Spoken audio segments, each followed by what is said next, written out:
Welcome to When the Smoke Clears. Um, gosh, it's Labor Day and I'm stuck inside. Uh, it's raining outside. Just to kind of give you a little view of where I'm at. See if I can slip this around here. Give me just a second. Uh, Right out there. If you see that, it's you can see maybe I don't know if you can see the rain falling, but it's raining nonetheless. Okay, let's put this back up here.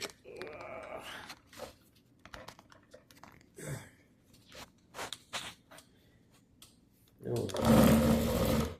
Okay. Anyway, hi. How's everybody doing? Uh, I'm glad that you're here. Glad that you're listening. Um, I like to just always, start off with the with a little shout out, the little serenity prayer. So, um, you just a moment of silence for the addict who still suffers. God, grant me the serenity to accept the things I cannot change, the courage to change the things I can, and the wisdom to know the difference. Alrighty, so let's dig right in. Well, it's been, I'm a recovering addict. My name is Joel. Then thank you for letting me share. Um, I've been sober since May 22nd, 2024. Um, that is the second time that um, I decided to get sober. Um, I went to a treatment center back in 2005.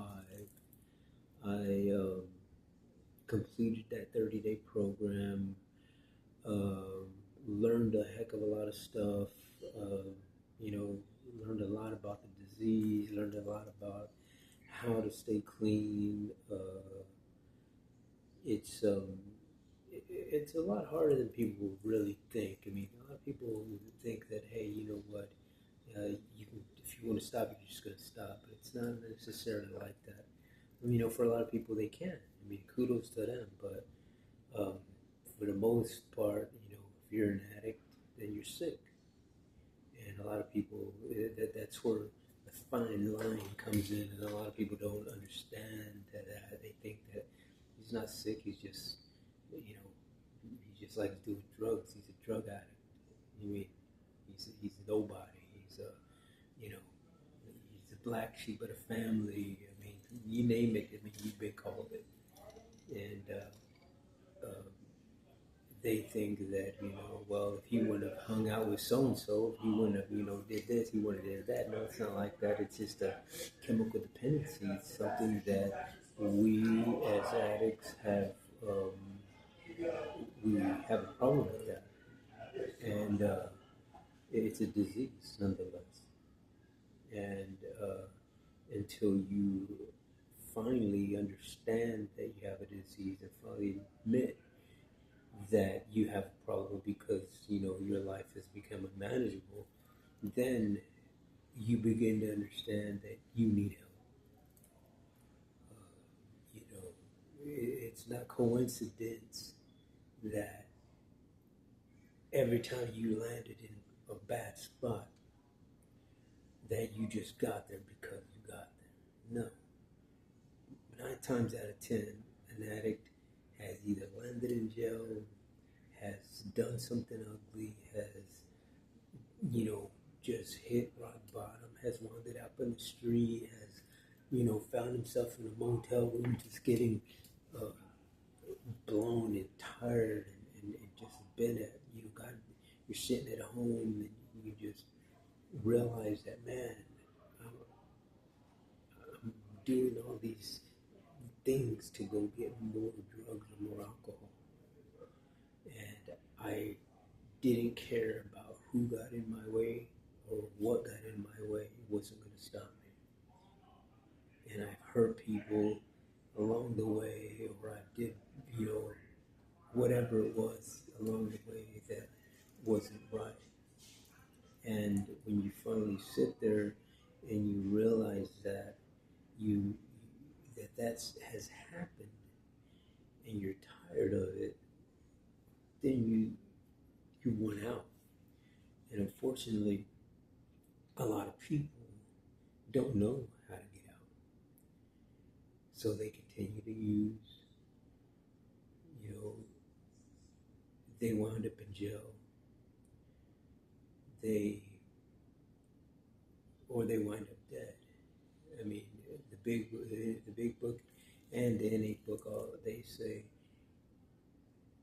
drugs lead to either drugs and alcohol lead you either to jails, institutions, or death. And by God, you know where I'm at right now. I'm recording, doing this live podcast from an institution. I wind up homeless. I mean, it's a good institution. Don't get me wrong. It's not like the crazy house or anything, but it's a place that, lo and behold, I've just happened to land here. I mean, by the grace of God, I wound up in jail a few months back because I was going through that for somebody, and I we got pulled over, and they charged me with, you know, possession. I went to jail and landed in jail, stayed there for a few months, and out of just, I don't know why they chose me, but I got called to talk to a social worker, and she offered me if I wanted to attend a treatment center, and I was like, well, if it's going to get me out of jail, then yeah, I'll go. But that was my only thought, because I was still in using mode in a sense. You know, I just got popped. So I decided to go, and it was probably the best decision I made in, gosh, a very, very long time. And I wound up going to a treatment center when they released me. I didn't get a chance to go out into the world. I went straight from county jail to the recovery center, and they transported me over there, and uh, it was and it was a good thing, because on the paperwork it said you're released on this date. You have 24 hours to report to the recovery center, and that 24 hours is a long time. It's a gap of what am I going to do in the 24 hours. And all along, that whole time I had that paper, while I was sitting there in county jail in my bunk, I would look at it and I said, man, as soon as I get out, I'm going to go get my money, I'm going to go, you know, score, I'm going to go do this, I'm going to go do that, and I'm going to get lit. And, you know, the whole time, that's what I was thinking. That's what I was going to do. I was going to go by, see the girl that I was seeing, and, you know, I may have not even made it to the recovery center that happened. Honestly, I doubt that I would have gone to the recovery center if that would have happened. If I wouldn't have just been transported directly from the jail to the recovery center. But anyway, I wound up at the recovery center, and I stayed there for a little over 60 days. And man, I can remember when I got to the recovery center, I am getting checked in, and there was two women checking us in, white girl and a black girl, and I happen to know one of them. I used to party with the girl, and I'm like, oh man, and, you know, I felt, and honestly, I felt embarrassed that I was there. Number one, because it was someone that I knew, and then I was just like kind of stunned that she was there, and I didn't know that. I didn't know why she was there because when I knew her, she was full blown addicted, and I I don't know. It just it made me wonder. My mind just was thinking. I didn't ask her or anything, but needless to say, she checked us in, and me and a few other guys that were there, and I went through the program, and it was the program was good. It made me realize that there were options. It brought back memories of things that I had learned the first time I went to treatment, and it made me realize, man, where did you go wrong? Why did you drop the ball? What happened?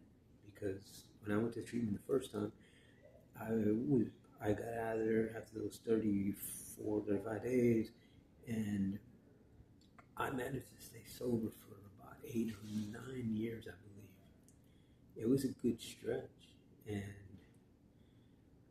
I, I sat there and I thought about it. I was like, man, what is it, or where did I go wrong? And the only thing I could think of is that I got complacent. I got complacent. I got too caught up in the routine that I was doing. I was working a lot, a hell of a lot. I had my own business, and I, my business was the replacement for my drug use. That I was addicted to work. So I figured, here I am, a boss, owner of this company, and I'm going, from one city to the next around Texas, and checking on jobs, bidding on jobs, getting jobs. I mean, I'm playing owner, project manager, field foreman. I'm doing the whole thing on my own, and I realized, I was like, man, you know what? I got this. You know what I mean? And that's what I thought. And I could remember going through the motions, and one day, and mind you, a lot, when you're in a construction environment, a lot of people use, a lot of people drink, a lot of people do drugs, and it's just the nature of the game. And I managed to stay away from it, but when I got too comfortable, I'm leaving my office one day, and I decide to go to a bar, which is right down the street from the office. And I said, you know what, I'm just going to pop in here, watch the Spurs game, because it's too late for me to go to the actual game. And mind you, I had season Spurs tickets. I had season tickets. And, that particular, I don't remember who was playing, but all I know is that I said, you know what, I'm not going to go to the game today, because it's too late. By the time I get there, it's going to be halftime, and I'm better off. I just catch the second half at the bar. So I did. Grabbed a soda, some chips, I'm watching the game. I run into a guy that I know. He sees me. Like, man, what's up? Da da da. We shook hands, we mingled, we talked. Man, let me get you a beer. And he was like, man, I'm good, brother. I don't drink, bro. But thanks anyway. And I just want to come watch this game. Man, come shoot some pool with me. All right, so we shot pool, watched the game. I ordered another soda, some more chips, and next thing you know, the bar's closing down, and then, I was like, the guy said, man, I gotta give me a cab. I said, dude, you need a ride? I got you. All right, yeah, cool. So I gave the dude a ride home. Asked me to get off for a second. Man, get off, man, for a minute, man. Shoot me for a little bit. I said, all right. So I get off. We're sitting there talking a little bit more, and Next thing you know, he breaks out a bowl. Here, man, you want some of this? You gotta get up early, man. This shit just keep you rocking and rolling. And I don't know why. I don't know what happened. But I was like, you know what? I just grabbed it. I grabbed it. I smoked it. And I smoked every morning, every day, for the next 5 years after that. I didn't stop. And it's,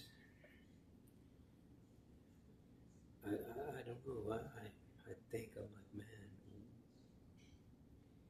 I should have known better. And, you know, I said I should have known better and this and that, but it just, it happens. And I decided that when I landed in the treatment center, I decided that, you know what, I got to do something different. Because when I smoked that bowl, it didn't take long after that, a few years down the road, for me to, with the help of COVID at any rate, I lost my business, I lost my home, I lost my vehicles, I lost everything. Everything that I had, I lost it all. And I wound up in the street, I wound up homeless, and met new people, became part of a different community than the homeless community, a drug using homeless community that people forgot about. And that's my whole purpose of doing the podcast, is to bring awareness to the people who are in the streets, to the people who are addicted, and to the people who know nothing about it. Because there is a big community of people who are homeless and addicted to drugs that no one knows about. It's like the people that have gotten forgotten. And we're all, as far as I'm concerned, we're all children of God. And we're human. This is humanity, for crying out loud, and we gotta help each other. Because these people didn't one day just say, hey, I'm just gonna decide to live outside and start doing drugs. You know, that didn't happen. Everybody down there, everybody out there has a story. That person you see that's riding a bicycle out there with a backpack on, kind of dirty looking, it's a story behind that. You just didn't wake up like that. That girl that you see walking around, talking to herself, looking up at the skies, talking, mingling, talking weird shit. She didn't just wake up like that. Everybody has a story. There's stories and just a lot of good people out there who have got forgotten, who are now, you know, running around with PTSDs. They're running around with, you know, bipolar. They're running around just going insane, you know, and it's because they're going around depressed. They're going around mad. I mean, they're going around like ticking time bombs because they fell through the cracks of society. You know, I used to have the money. I used to have a job. I used to have the house, cars, all the materialistic crap that you can think of. You know, people came to me for money. You know, and at one point I used to sell drugs and had a lot of money doing it. And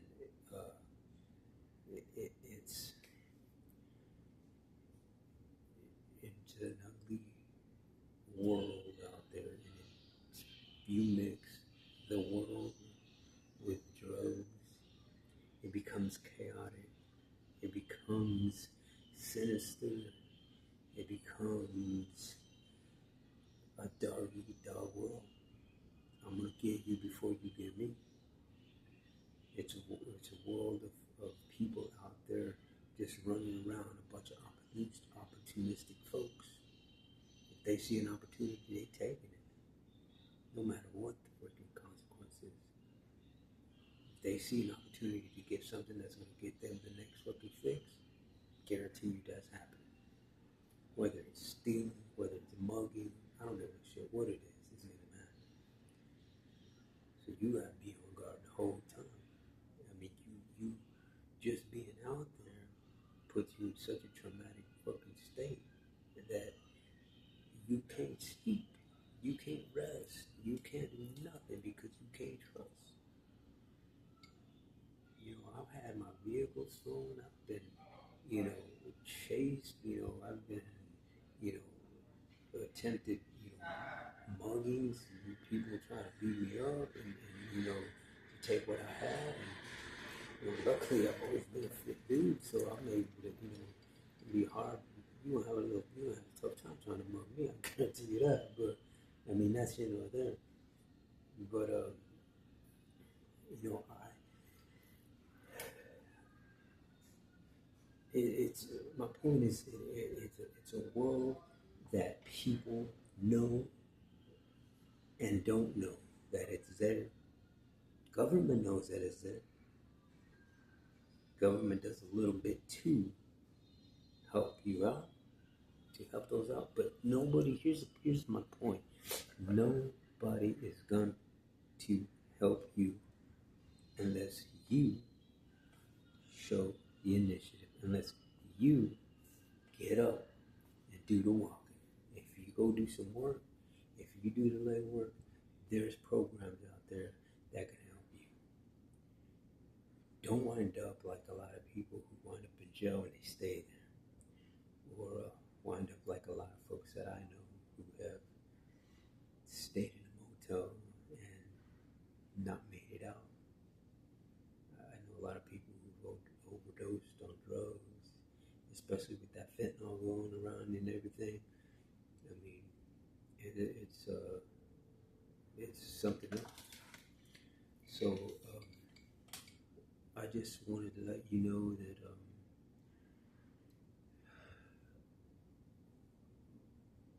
if you see somebody, if you know somebody, help them.